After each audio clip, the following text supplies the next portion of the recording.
Okay, good morning everyone, and happy Midsummer. It's Midsummer's Eve today. It's an important day in the Nordic countries. Everybody who has read Miss Julie knows what can happen. So,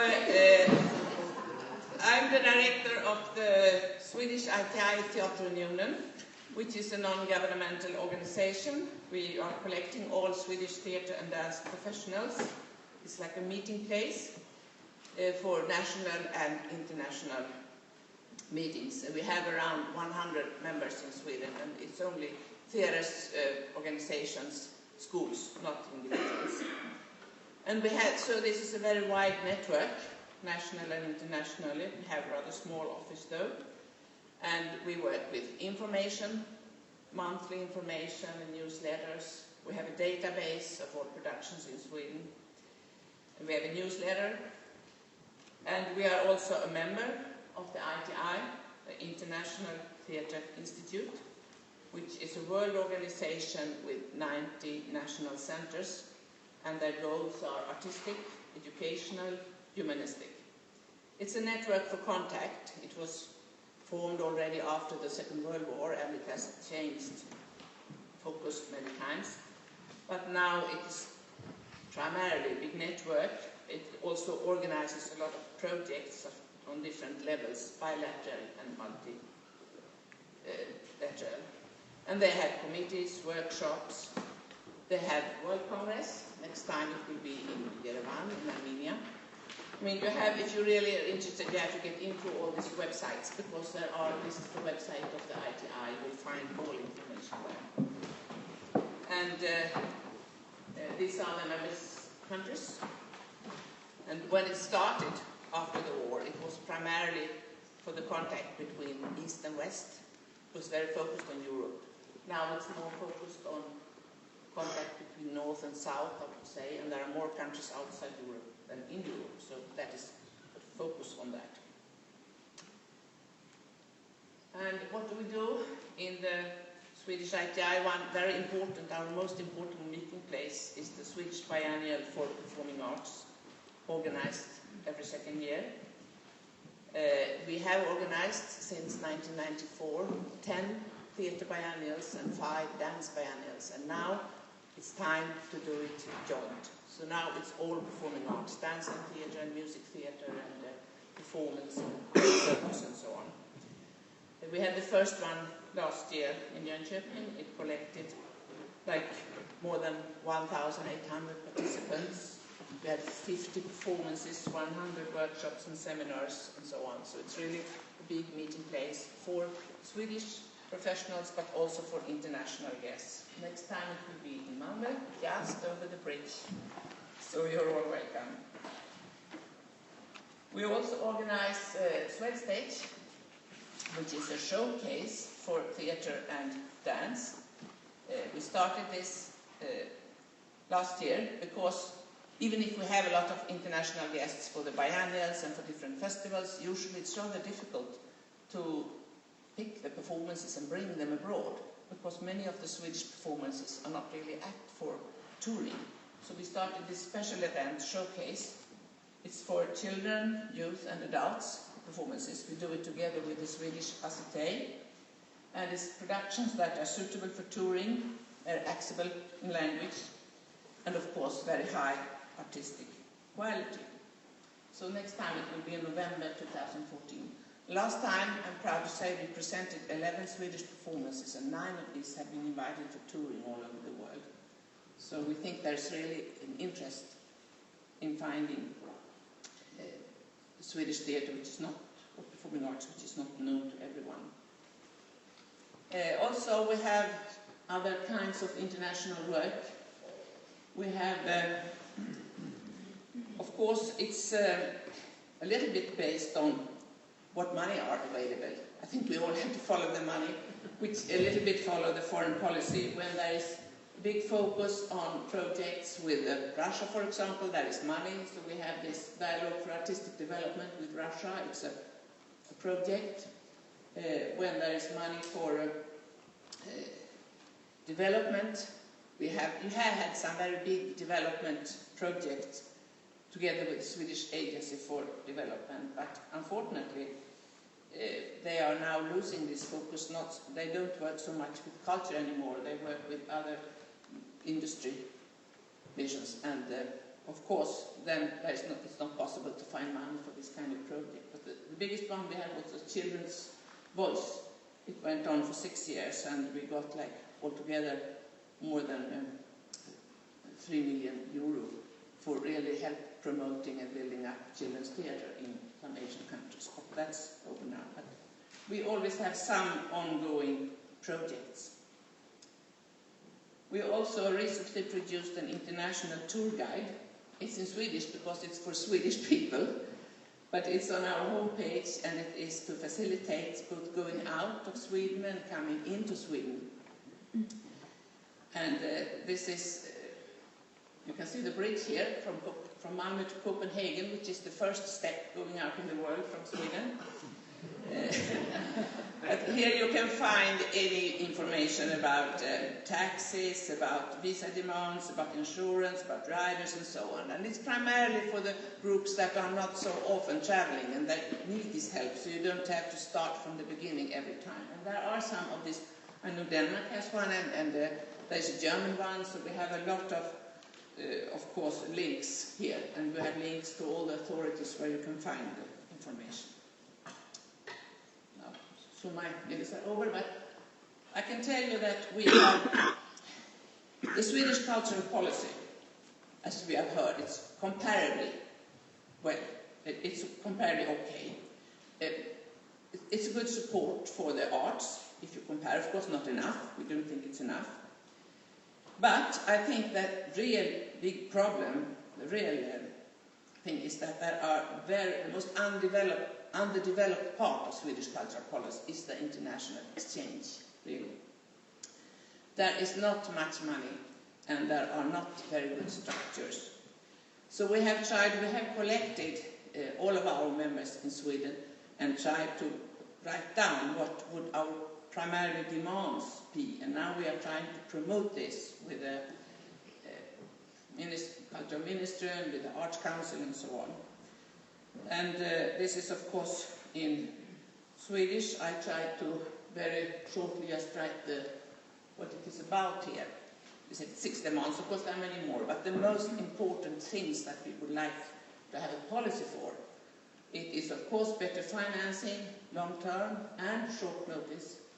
It's coordination and clear structure, because now it's very difficult for people who want to go abroad. There are so many different authorities, and they have the different rules, and they change all the time. And of course we need a simplification of the rules, of taxes, visas, social security. We have a big job with visas now in Sweden. We have had many discussions with the ministry and the Ministry for Foreign Affairs, because it's almost impossible for artists that are outside the Schengen to come into Europe, as you know. I know they work on this on the European level too, but it's really possible. You get money from Swedish ministry to invite somebody, but then you don't get a visa, because the Swedish embassy wouldn't recognize them. And of course promotion of more Swedish presence abroad in all ways, and also that's more for us ourselves to work with, better cooperation and sharing of knowledge, and we are working on strengthening that too in Sweden. And then also for individual artists' mobility, there must be much better possibilities.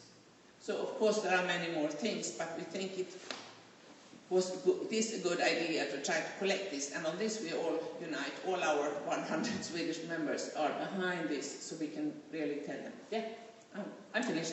Okay. So please, it's very short, so please ask anything, and you'll find much more information also on our webpage, www.teaterunionen.se. Thank you. Okay, thank you, Anne-Marie. And we go continue with Anna. Yep, I can. Hella with my stolen identity. This Mac doesn't belong to me, so I am now very proud of having it. First time in my hands, and okay, where do you put this thing over there? Yes, so good morning. Okay, that's it.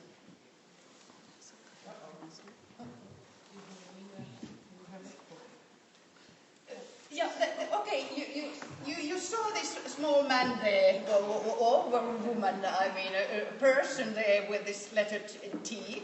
And I was thinking, actually, this person there reaching out and somehow providing information, I mean, with this idea of it being the combination of letter I and letter T. So I think this is what we are. I mean, we are both this kind of an information center, providing actually very, very wide information concerning Finnish theatre, concerning international mobility.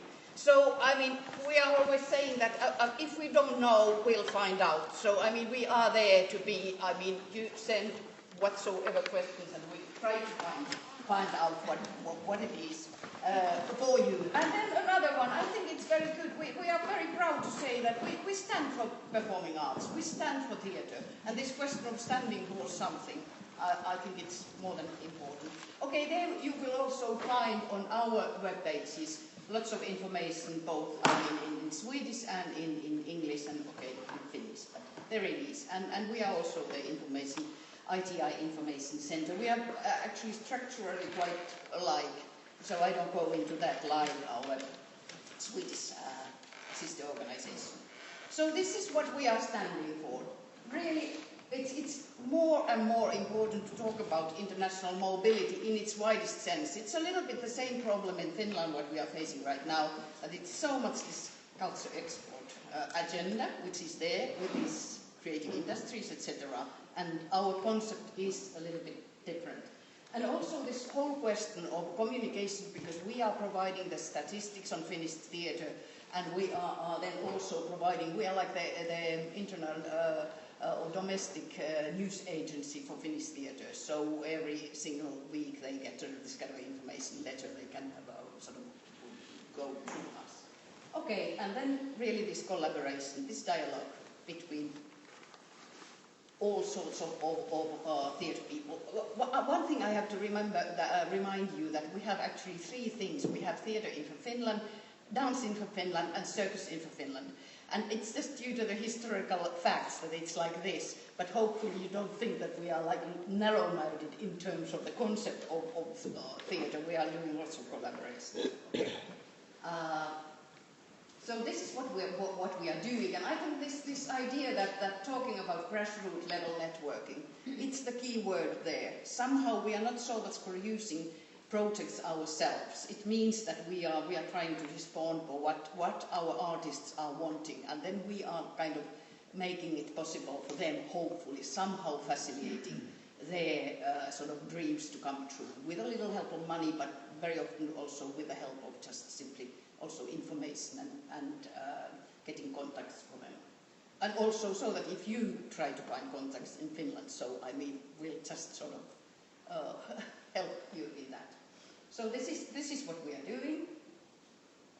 And then this is very important, just one part of it, that we are really, you know, I mean, this Finnish, hardly anybody speaks Finnish, but fortunately there are translators in any way, and when it comes to spoken drama, it's so important to have good translators, and then we are offering translation grants. So any theatre can also apply that, planning a Finnish play to be performed. So in order a little bit to diminish your sort of costs in that, and so this is what there are, and they are English. You can find the info and the format there. And then we have been quite active in this EU or European Social Fund funded projects. I mean, we have been the organizer partner in there, because we have fortunately the infrastructure of sort of taking care of that. And so they have been projects sort of somehow really promoting or developing the international mobility of producers. And we have been also active in exactly this kind of a European international mobility cultural policy. This was one of the projects where it was really this kind of an international work attachment program. So all these professionals, they got the chance also to work for a while in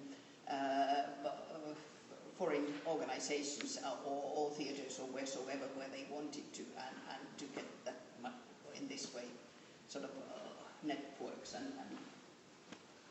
And then we have actually, I sometimes think we are the black sheep of this Nordic family because, you know, we are there, don't belong to this Nordic language group.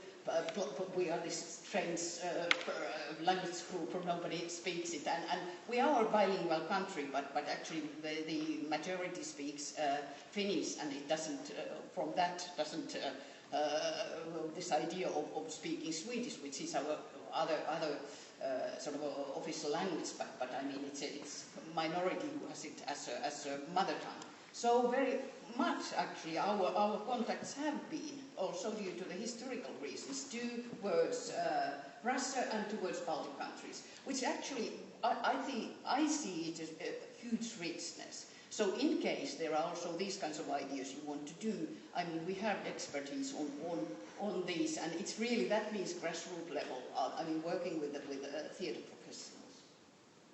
So, and we have also, I mean, we have done this kind of a toolkit for international mobility. It will be published in August in English. Now it's in Swedish and Finnish. And you can get this kind of a Tilko News magazine if you want to. It's also on there on our websites. And then this question that really, I mean, we are ready for projects in case there are sort of, how could I say, need and interest among the artists. And then just certain things, I mean, I just wanted to talk, because I think these are these issues what we are facing at. This whole question, we are very much there at the point of when it comes to arts policy. In this kind of neoliberalistic, okay, sorry, system and ecological crisis with this increasing demands on new public management. And I think it's very important that these kinds of organizations as us can somehow defend just simply this intangible idea of what actually art means, and not entirely go into this cultural export. And really, that is what we are really trying to help, that this possibility when we work together, so for the artists, this possibility to be, I mean, getting more resources when there are co-productions. And actually also these questions of sharing and communicating, I mean artists communicating their own working methods and processes, this seems to be something where there is a very huge need for, let's say, reaching out and working together and sort of developing ideas. And then this is also this whole question of inclusion.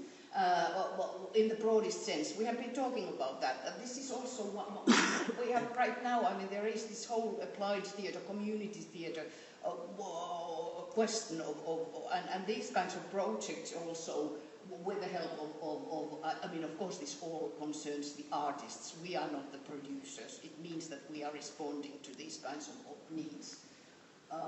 And then this whole question of sustainability, which is actually, there are lots of artists who are working on these kinds of themes, and so we have been also trying to help them to establish contacts on these fields. And then it's more and more actually, I think this question of all sorts of hidden hierarchies which come out. No matter whether they are, it's not only the question of gender, it's not only the question of ethnicity, all the time more defined hierarchies, and we have to be also working on that field would be more than needed. That's actually one of the fears. I mean, in general, I mean, talking about this kind of a really truly diverse ways of what it means to performing, what art means, etc. And also, actually, okay, against the grain. So that's one thing which I think it's very interesting right now. How many artists have their own sort of citizenship activism and these kinds of art projects, and how what we could be doing together, bringing these people together with their local communities, and this is of course a fear that we start being in this kind of a we and others thing, closing our windows and closing our doors and being like a fortress. So whole this question of somehow working together and actually examining and really trying to make these new articulations in order to be able to defend what we stand for. And I think we are somehow together, we could be stronger. So this is like, in this way, I put it here. So thanks for that, and really, I mean, please contact us, and I will be sending you some information on.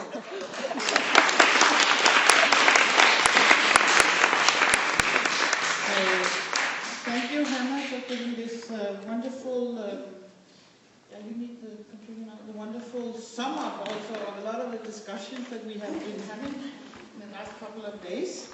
And I'm sure everybody's eager to hear more, but we continue.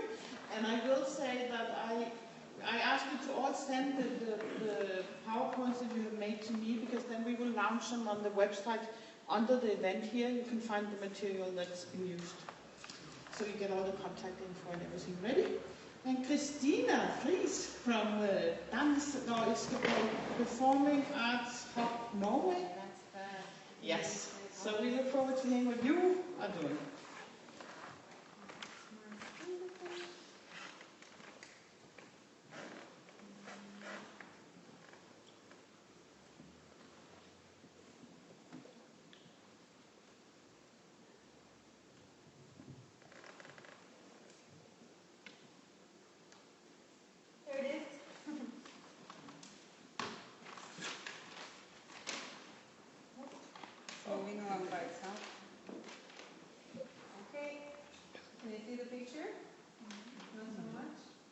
We go on anyway.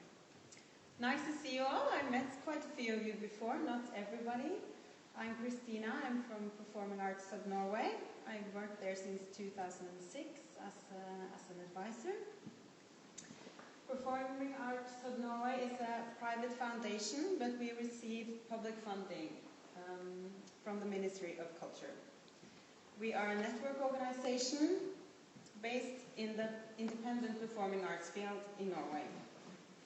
We do advocacy work on behalf of the performing arts field, and we have a contract with the Ministry of Foreign Affairs and the embassies around the world in terms of giving them advice on performing arts and enabling the Norwegian performing artists to go abroad and show their work.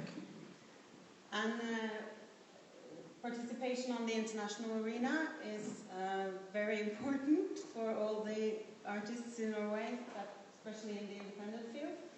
So this is one of our core activities and goals. Here is Norway. It's straight north from where we are now. It's a big country, but with quite a small population. Collaborating with the international arts field has always been very important. And that goes without saying, with only a little bit more than 5 million people, that we need to participate on the international arena and gain influence and meet our colleagues around the world. Our organization, Performing Arts of Norway, was established in 1977 by the artists themselves. And since then, it has been our mandate to work for sustainable funding structures and good infrastructures. And since 2003, we have been the official advisor for the Ministry of Foreign Affairs in questions related to performing arts.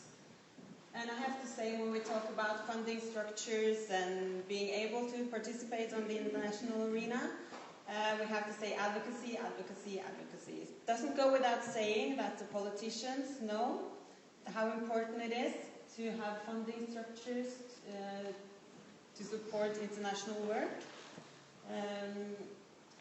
Travel funding, project funding, things like this. It's a budget post that can easily be cut.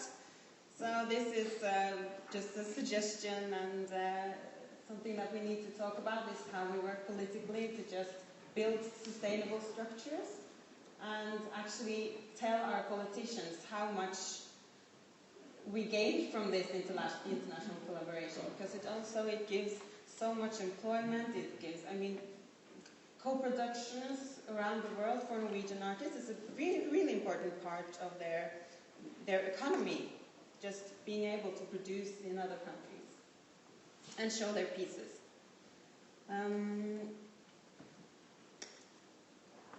But in our organization, when we do work with international work, it's with a broad agenda. We try to support the people who have an international breakthrough, the people that base their running on performing in festivals around the world. You have companies that are based in just their international in themselves. And we also try to support the newcomers that have a breakthrough and just try to help them go abroad. We also have had participated in the Nordic collaboration since 2009, where we go to markets around the world with different partners. I know quite a few of you have been in Sinars, in APAP, in PAMS with us, both as artists and as organizers, and Max is going to talk a little bit about this also. Edmund, do you want me to say a little bit about what we do there, or should we do that when we can do that later? Yeah, we do that later.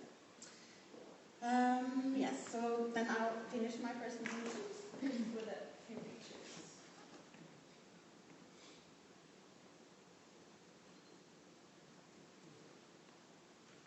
It's a bit dark, so it's not so easy. Okay. Thank you very much.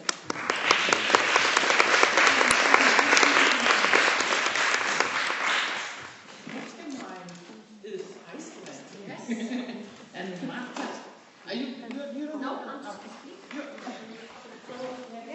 Shouldn't I just use them? Yeah.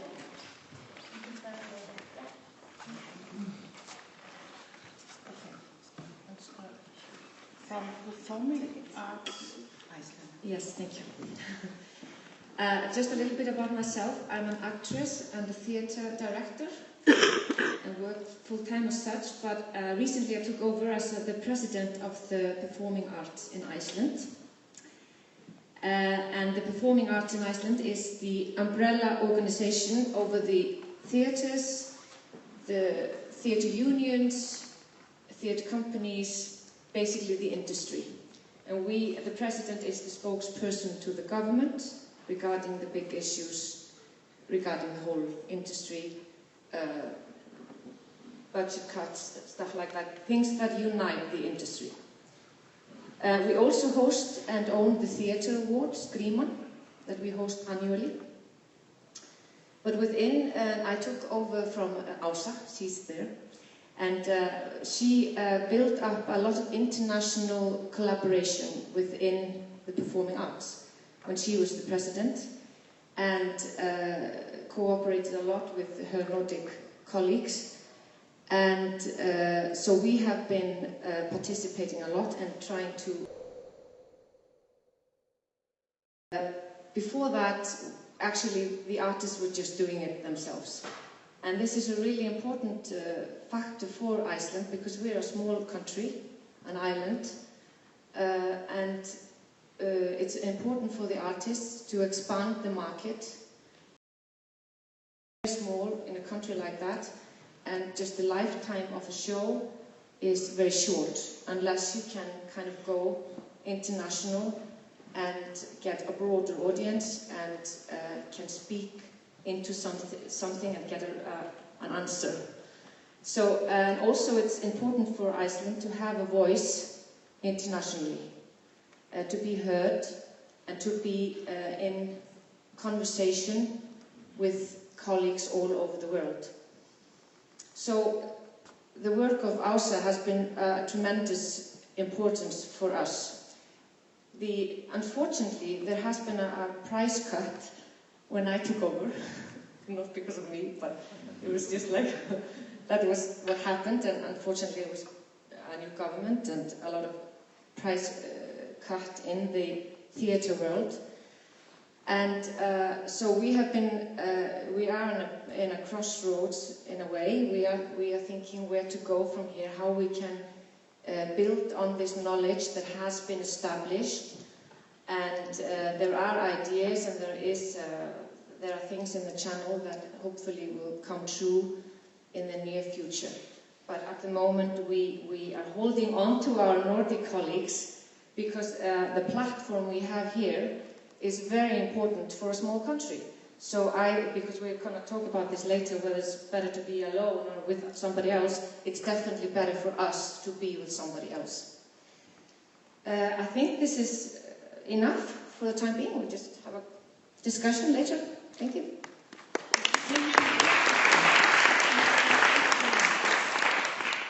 Right, we are big together. And now we go to the even smaller country. So Shastam. I have to learn to say that right. Kjartan. No, but don't hesitate to say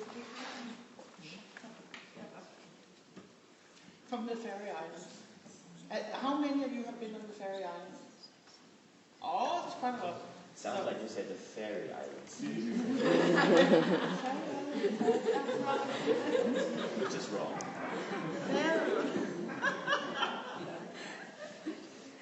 Yeah, I was by the way, yeah, my name is Kjartan Hansen. I'm an actor and a board member of the Faroese Actors Union. And yeah, small country, definitely.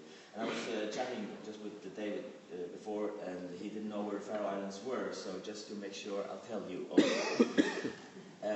It's a very small country in between Iceland here and Norway here and Scotland here, and it's in the middle, in the Atlantic Sea. Can you hear me? Yeah. And it's around the size of half of Gotland, if you know the size of Gotland in Sweden. So it's very, very, very small. It's an archipelago of 18 islands, and 50,000 people live in the Faroe Islands. We speak our own language and so on.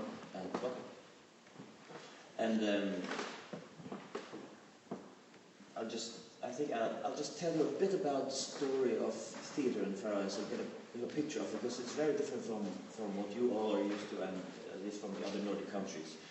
We have had professional theatre in the Faroe Islands since the 70s, so it's an extremely young branch, and we are very few in that community in theatre, and even fewer in dance. But the performing arts community is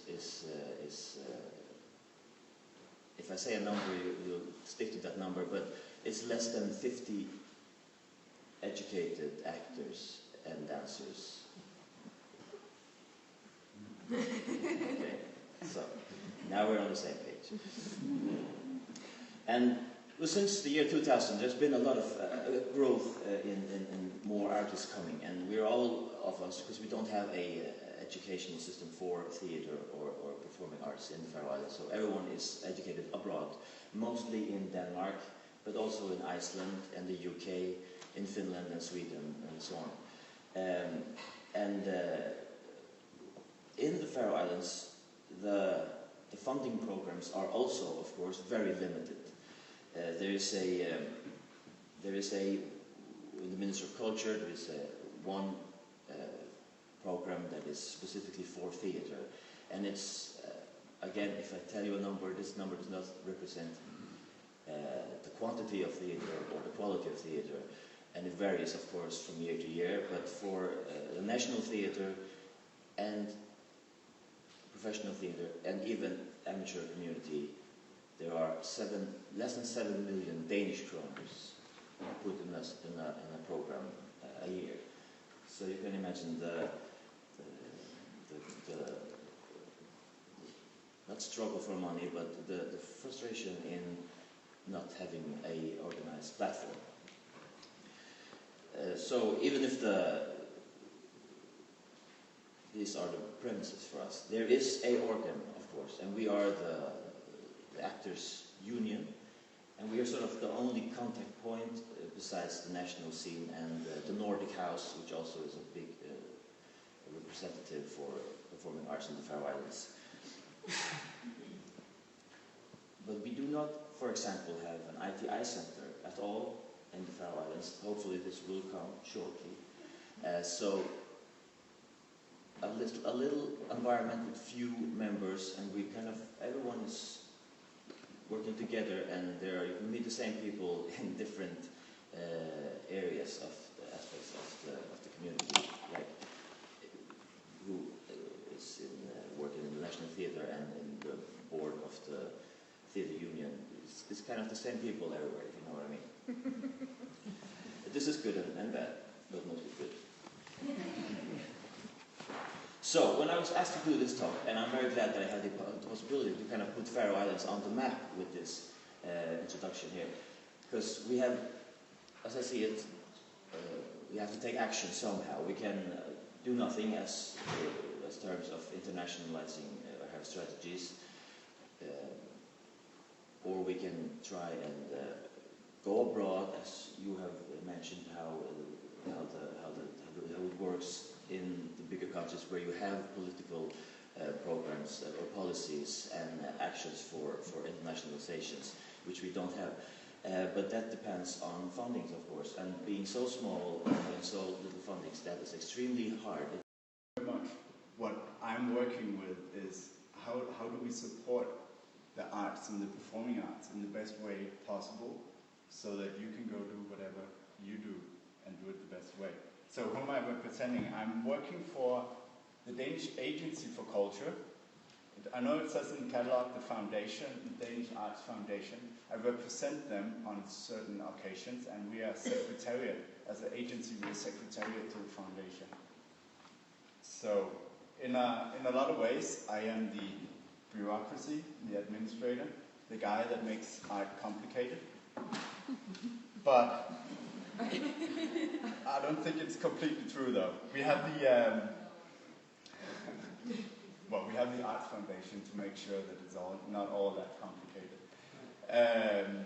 The Arts Foundation is supporting pretty much all of or giving out pretty much all of the free funds for performing arts in Denmark. And that's equivalent of 100 million Danish kroners. Maybe you've been here long enough to know how much that is in your currency. It's compared to the size of Denmark, it's a fairly good amount. What's even better, I would say, is that almost 10% of this amount is given out to funds related to international activities, travel grants, touring grants, residencies, research. Quite a lot of money, quite a lot of different activities. And when I said we tried not to make it complicated, we have had earlier on a lot of different funds supporting individual parts of projects. Now it's all pretty much gathered in one with that one specific goal and aim to make it less complicated. That the artists define their projects and apply, and that there's always a fund that suits it because they define whatever needs they have. So the funding is one part of what we do, and that's to a large extent where we meet the most of the people, both the international people applying to come to Denmark, participate in festivals, do network in Denmark, but also that we meet the Danish environment, the Danish partners that wants to go out, that wants to have an international side of their business. But we also do other things, and this is where the Nordic side comes in, because the Arts Foundation has money for its own projects, where it thinks that it can use where it might be necessary to do a little bit extra, where nobody else does this extra, to help the internationalization of performing arts. One of the places we've been doing this is in the Nordics combined collaboration, where we are partners with all the Nordic countries in different sizes and shapes. We have Performing Arts, Iceland, Theatre Hub Norway, Kulturrådet, the government part in Sweden, the Dance Info Finland, and now I probably forgot some. No, I don't think so. That was all the 5 Nordic countries. But we've been collaborating on different platforms, and what we do there is facilitating to a large extent, because going international is a tough business, and it's hard to figure out how to start. And we have funds for the people who know how to start and who already has a network or has a collaboration. But how to get started, how to do it, this is what we in the Nordics Combined also try to facilitate. So this is one of the goals in being at Tanzmesse and CNAS, where we'll be this year. Another goal of it is because internationalization in a Danish performing arts view has, when you look at the applications we've been getting, has been looking to the south, seeing what countries are there, where can we go. That's what it looks like. But we have a large Nordic performing arts scene where venues, topics, funding systems are looking very much the same. So another goal of our participation in the Nordics Combined is also making sure that Danish theaters and people interested in being international or working international is aware that they have possibilities of doing this right next door, across the bridge. So just some of the goals. We'll be getting into, I think, some of that later in the discussion. But that is me and the Arts Foundation. And Thank you, Miss. And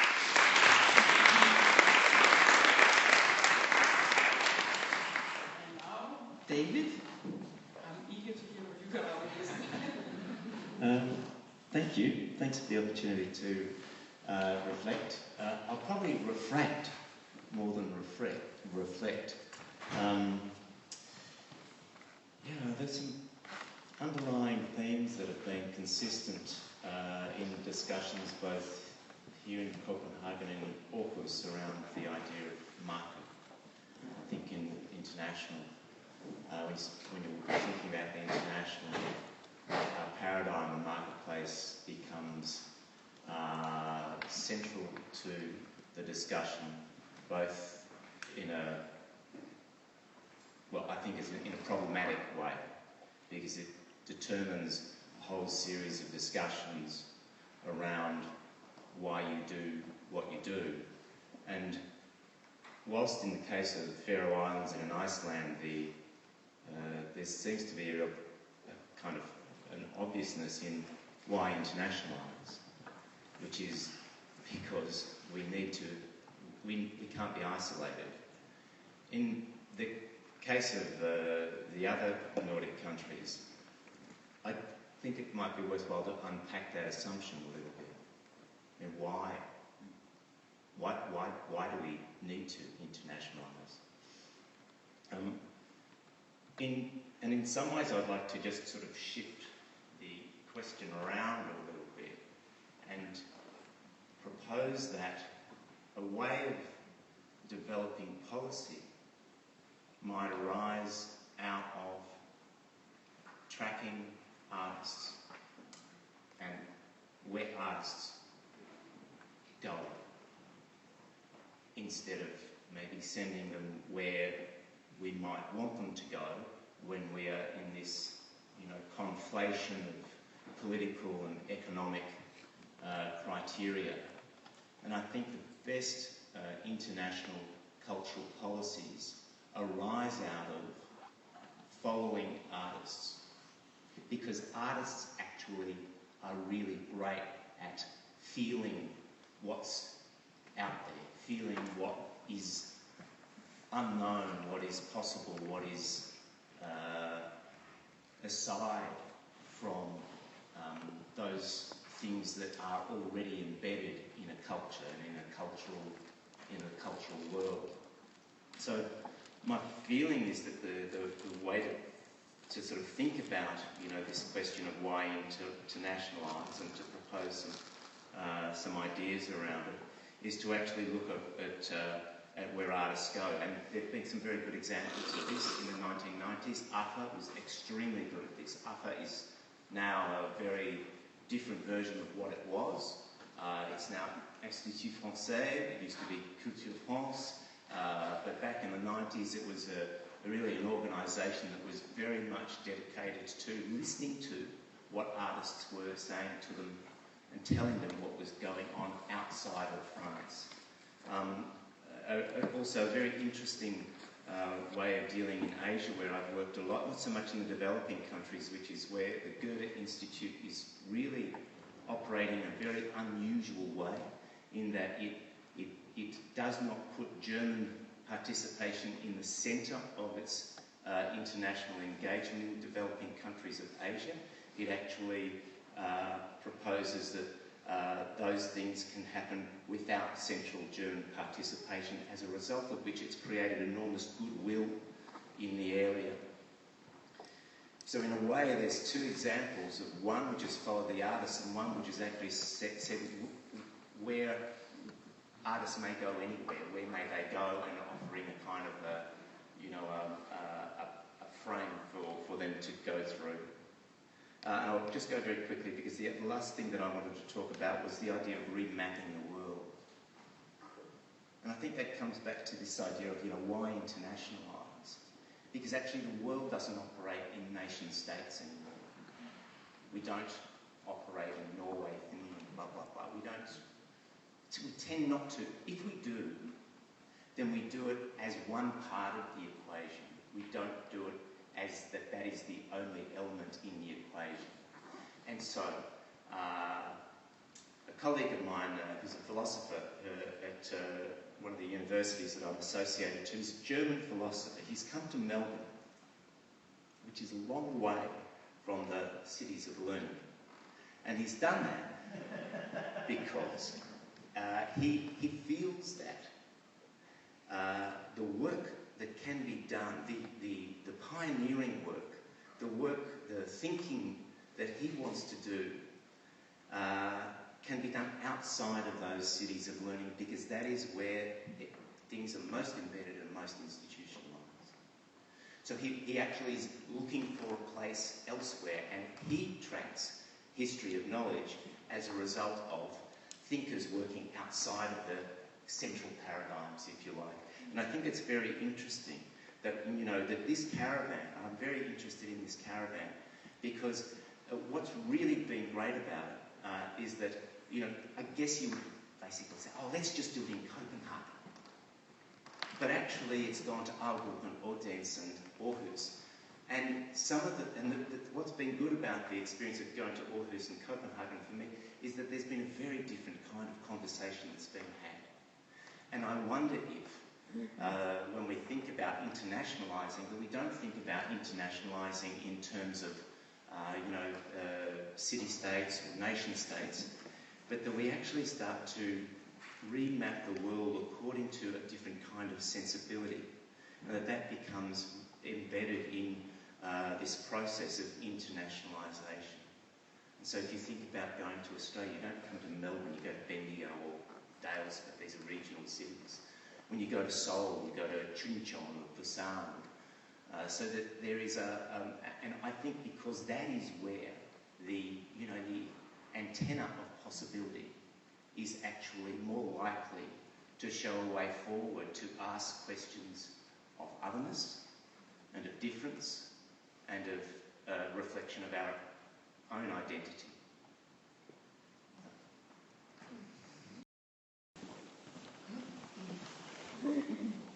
My name is Annika. I'm a Swedish American living in Denmark since 25 years. I think what you said, David, is super interesting, this with the periphery. And from my experience, there is a difference between, selling on the market, big productions for big festivals, contra doing a exchange of culture and meeting in the periphery or smaller contexts. And I have to say, so this is more like an observation and picking up what you said, David, is that my experience is much easier to do a genuine human exchange and of cultural exchange, as well as development of ideas in smaller contexts where you are not in this big market of festivals and selling your product and so on. Often in this context you forget, or there is no space actually for meeting. Yeah, so it's again a little bit what's the objective, and probably we want both things, but just to pinpoint out that also the small periphery context are super important, I would say. And now Ausa just left, but you will hear later about the wilderness project that will, pinpoint exactly that point. Well, I think we didn't go into the question of why internationalization, because I think for most of us here it's a need. It's obvious why, not to keep us too narrow-minded. But also then we have to remember that things have changed so much in the last 20 years. There are so many things going on. We have quite another population in the Nordic countries. In Sweden, 20% of the inhabitants are not born in Sweden. I mean, we have already so many international relations and many things. There are many projects going on, many artists working on this. But what I wanted to comment is what you say about regionalization, because I think that's very important. If you can't talk about nations anymore. China is a nation and Faroe Island is another one. I mean, if you couldn't work just between nations. And what is happening also, I think, in our countries is that there are more regional projects going on. For example, Nordkalotten. Then there is work between Russia and Finland and Sweden, the theatres living up north. They think they have more in common than the theatres in south of Sweden. And I think maybe that's something going on also in the European Union. It's regions that are important more than countries. And I think we have to consider that also from the point of view of cultural policy, that maybe it's not always the state supporting, it's the regions. But also in our Nordic countries, I think that will happen. But I want to stress that so much has happened and so many artists are now going abroad, especially from dance, I would say, in Sweden. But still, there is a little bit of lack of funding and of organization together. But really, there is an opening, and I think it's something that everybody thinks is necessary. That's why we think it's not really compatible with the cultural policy, which is still focusing very much on the national part. But much is happening, but we want even more to happen. And I want to stress, maybe that's clear, that as the Swedish State Union, we are not producing everything. I mean, it's the artists who are doing the work. Mads, do you want to come before we take more questions? Or? Yes, well, first off, I think it's very important what you said as well, David, for being on the outside and having that look on yourself. It raises questions of otherness and identity. And I think that's very important as well also, and that's one of the goals and the targets of the support that we grant. It has to develop the arts, and one of the ways of developing the art is putting the art out there where it's another and where you see yourself as an otherness, and I think that's very important. The spaces for meeting, I can see that, and I put that as a mental note, that we need to make more spaces for meeting and making that available for in all kinds of contexts, not necessarily just where we are as Nordic combined or in a market setting, but all over the world. Just regarding what you said, and I don't remember your name, but the Nordics working abroad, this is a dilemma that keeps popping up whenever we review applications. What is a Dane working in France on a German-funded project presenting and co-produced in Spain? What is it, and who's supposed to support it? It's a dilemma that we keep discussing all the time. We still haven't found a solution for it. So that's all the answer I can give to you. That it's a tough question. I have Alexander. I don't know. Hello, I'm Alexander Mistriotis. I'm from Greece. I'm an artist. And listening to you, there were moments that I had again this necessity to think about the question of evaluation of artwork. Because I think that the biggest problem that we face today, everywhere in the world, is a problem of meaning. And the fact that politics and even philosophy cannot treat ontological problems, these big questions that kids ask to their parents, that have to do with life and death. And it looks like art is left as the area that can treat these kind of questions. And when you have to evaluate your work, and you talk about the people that work in the industry, I think that we're losing something, that we're already taken, that the whole process is hijacked. And what you do is so sensitive and so defining. And if you do not defend this, then it's lost. It's just lost. And I would ask you, do you think that you are able to ask this kind of questions? Do you have time to read about it? Do you have time to ask them to yourself when you have to write down all this dossier and find the criteria? Do you? Well, I don't know. Yeah, I have Luna up there. Oh, I have a lot of people. Luna? Good morning, my name is Luna. I'm based in Aarhus, second largest city of Denmark. Hello, David. A little comment to you and just to share a little bit of experience. Since 2008, I focused my work on creating projects in the Middle East and North Africa. So long-term projects, presenting Danish artists there and also presenting Arabic artists in Denmark. And to apply for funding is sometimes a little bit difficult because these are areas where there's not institutions or it's not mapped yet. So, because it's underground. But this is exactly the reason why I think it's interesting. Because there's so much going on and there's really a need of expressing yourself through art. So, Mads, could you just share a little bit of thoughts on how do you support art in areas like that in the world?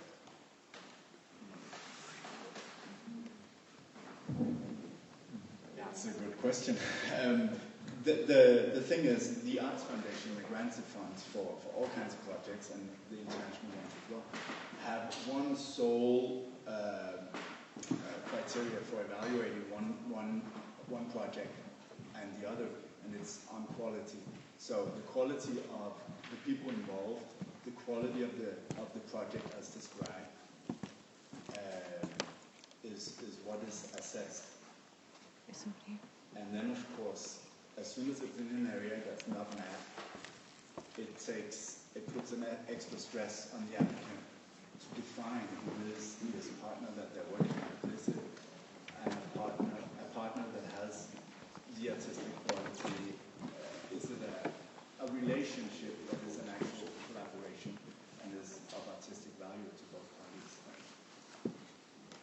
And then, if it's Middle East or Mongolia, it doesn't really matter. As the funds are described now, at least. Okay, we have Lene. Good morning. My name is Lene Bang, and I live here in Copenhagen, but I work in Sweden and in Norway. So I think I'm kind of one of these. I'm constantly in a dilemma about figuring out how to, make things work. But I also appreciate that by being in that. So and like all the time, you have to consider the money, the mandate, the agenda, the knowledge, and the structures in order to make things work. The honesty, and it's in the meeting with your partners that you will build the real relationship. So I also appreciate when you mentioned that I don't want to be the third name on an application. I want to be part of the process, and I think that's what we constantly have to keep in mind. So that's just a comment, and I'm happy to be here and to be part of this sharing. I think Christina wants to say something. Thank you, Lena. That fits well with what I wanted to say. It's also a note, David, on what you said about why do we go to the markets? What do we do? What are we doing there? What's the purpose? And trying to bring this a little bit back to when we do collaborations, when we go to the marketplaces, which is not the larger sense, but the specific APAP, Sinars, Tanzmesse, these places, and when we do it as a Nordic collaboration, that's based on very much on trust, and also with us being a little bit pragmatic in the sense that we do things together when we have a need to do things together, when it makes sense, when we think it makes us more visible together, and that it will gain the artists and help them do their work and do their network make it easier for them, you know? So it's not a static thing, it's not building a new organization or anything like that, it's joining forces when it will make the work easier for the artists. And also, it's not only about selling shows, it's a long-term thing. You need to go again and again. It's about building networks. It's about making people understand what does the performing arts landscape in Norway. What is that? And I think one of the things that we have done, for instance, in the United States, is that we made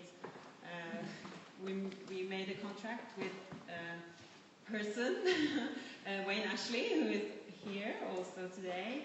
He's our agent. He's doing so much work for us in just breaking grounds, telling people about the artists he knows, and coming here and meeting everybody and just building relationships with us. And also, that's part of it. It's not only about selling shows, it's actually starting a dialogue that can lead to co-productions and relationships long term. So that's, and also with funding systems, it's one of the things we do when we're there as an organization is just telling people about the possibilities to come to Norway, to come to festivals, to come to events like this. It's possible, there's funding there, but people need to know about it. So that's also part of what we do, it's just the overall structures. Yeah. Thank you. The next one. The next one is here. Okay. I have others on the list. I'm João Garcia Miguel from Portugal, and I'm an artist, and I'm also an artistic director for a small theatre in a small city near Lisbon, north of Lisbon. And I want to get back to what David's saying, because as an artist, I want that my work go further away, far away. But the problem is not easy for me as an artist from the south to circulate or to create possibilities that people from the north come to the south as well. If from the beginning we don't create space to the openness for cooperation or reciprocity, it's not possible even for presenting shows from, even the shows are interesting. I believe that the Shastan, it's really because maybe it's the Faroe Islands, they are small, it's that kind of sensation that it's important for us that if it's not possible to go deeply on the cooperation, on working with the difference, with other people's knowing them, it's not even possible to bring shows to Portugal, to my venue, because it makes no much sense. So it's not remapping the world only, it's remapping the being in this world now. I believe artists have a lot to say about that, and we have the ability to move. We are kind of diggers or discoveries, I don't know, that could work on that. So the problem is going, opening spaces for the encounter in the beginning of the process, like some of you are telling. But even that is changing, because we are not creating products. I think this is the try to giving this idea of consumption to arts. Of course, it's necessary because it's marketing, it's organization. But I think it's a mistake, because it's not exactly the same kind of product that we can export. It's not, because it's not possible to export Portugal or Iceland, Portugal, Portugal to Iceland, or this is different. Of course, I understand AFA, for example. I know very well AFA. We work with them, but AFA in the 90s they are very good, but they also want to export friends in some sense, and that's the reason it fails or it changes a lot, because in some sense France becomes to be more closed in itself. So AFA doesn't make no more sense after that. So the question is to remapping the world, have losing this sensation that we have boundaries around ourselves. I think artists, in my case, in my personal case, I want to work with the others. I want to work with Norwegian people, with Iceland, with African, Brazilian people. That's what I want. That's what I ask institutions to help us to do. Can I just... If you do short, because Yeah, very short. I just wanted to say that, of course, I totally agree with you. It's not about products. It's artwork, and the artist. What we want to do, if you want to get a bigger market, it's about speaking to more people. It's about having a dialogue or not speaking into the void. I'm saying, like, when in Iceland, for instance, when you're creating artwork that is for very few people, it's very frustrating for the artist that he has perhaps only 2 performances because he doesn't get the response he needs. And this is about reaching out to more people, reaching out with your art to more people. That's what I was trying to say. Because of course, I mean, this is always about the art. It's always about the dialogue between artists and about what he wants. It's not about take the product and just sell it because it's like milk. Of course not. It's always what the artist wants and who does he want to speak to. I now have Alistair, and I have Rob, and I have Trine, and then I have Frank. Just so you know where the line you are. Hello, I'm Alistair. I am a Scot working with the Bulgarian in England, not in a large city, but in the countryside. And I'm quite interested in this thing that David's talking about, where opportunities for internationalization might extend far beyond the major population centres into areas where you are maybe more embedded in local culture. Because those opportunities to learn about other cultures are part of the benefits to us as artists in taking our work abroad. But of course, financially, the main opportunities to show work, the main funding for that exists in cities with larger presentation facilities for theatre performance. And that financial benefit is an important reason to do international work. It's something certainly that the funding situations that we find ourselves in push us towards a kind of international exploitation of work that is created, and as a result, perhaps the kind of touring work that we do is important, that making work initially that can tour rather than that is based in a single building is important. And there are other opportunities in residencies, in visits like this one, to discover much more about the Nordic performing arts landscape, which we really benefit from. But none of these seems to me a collaboration, because the collaboration is much more about those longer term effects, about a project which has more lasting benefits. And I wonder how much of what we're talking about here is engaged in the longer term. I think we hear something about the promotion of work in the longer term in the United States, which seems to me to be doing that. But lots of international projects are simply about touring a piece or are a brief residency, which is of short-term benefit, but might not then have a realization in terms of the work that's created as a result going back to that country. It often seems disjointed when we work internationally. Well, yeah, I wish you would have been in Aalborg and Aarhus and Odense for that sake, because because that was all about that, and it's at the core of what we're talking about as well. You wanted to just shortly respond? I just wanted to agree that we really need the long-run project. It takes time to build really artistic relations, and the problem is today that most of the money are very short project. You get money for one year or one short project, and then you don't get it anymore. So that's really what we have to look for. That's why the development money is so important, because these are long run.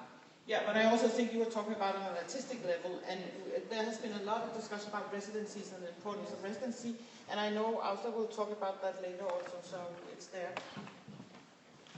Thank you. Robert Greer, New York City, stage director and sometime translator. I'd like to say just a few words about language.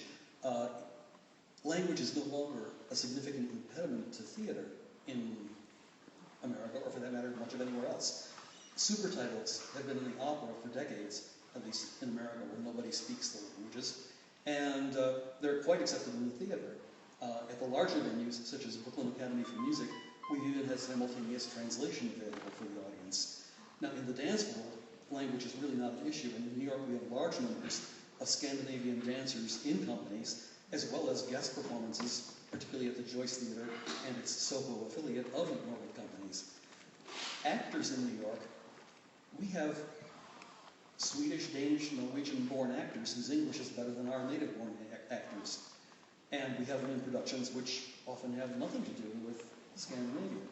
So language shouldn't really be an issue anymore.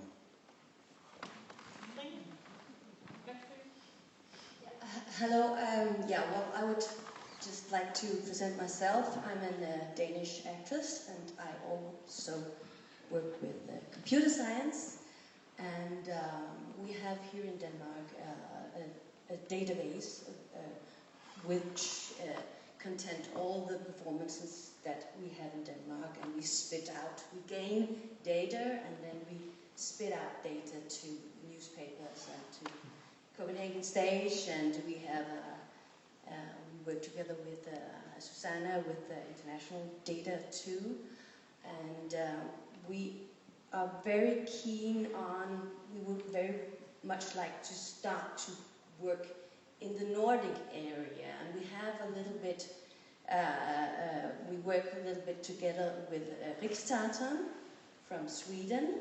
It's on a very low level because we have a lack of money, but we would very much like to enhance that work. Sorry for my English. And actually we're also working with an app, with facilitating apps to performances, so you can see whether or not you have translation in the performance.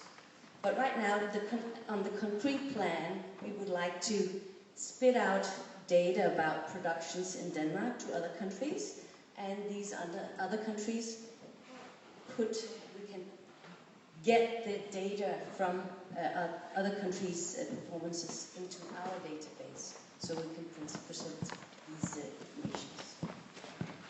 So if you want to talk with me about these issues, you can come to me and get my card and so on.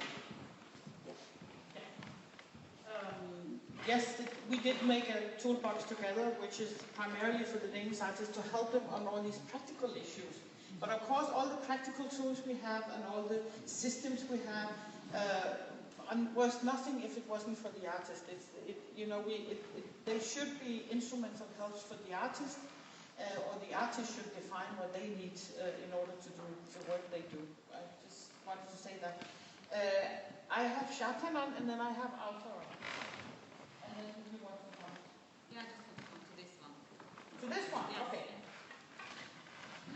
Okay. So yeah, it's just very short about mapping mobility, mapping performances and the performing arts. We don't only do international work, we run a database called Sceneweb, which also is an archive and also a contemporary window of Norwegian artists in Norway and abroad, and we're very interested in collaborating with other organizations that do archives and mapping like that. So you can contact me if projects like yours, you can contact us.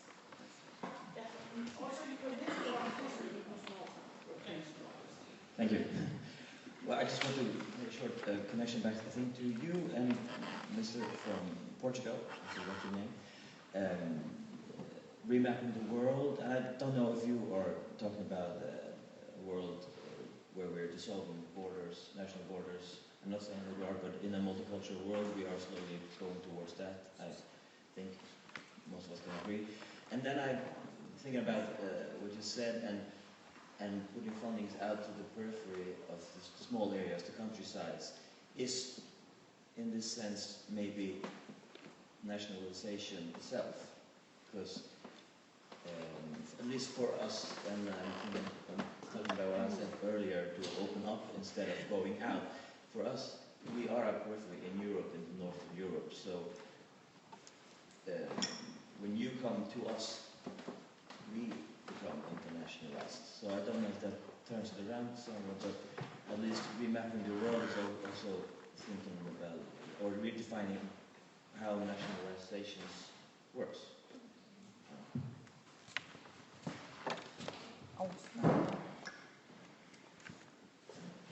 Yeah, I disagreed with some of what... Oh, my name is Ása Ríkharðsdóttir, I'm from Iceland. I disagreed with the first part of what you said, David, but I strongly agreed with what you said in the latter part about the periphery and the center. And I will actually be addressing that in my introduction of the project Wilderness later on today. But what I mainly wanted to say is that this thing about why are we international?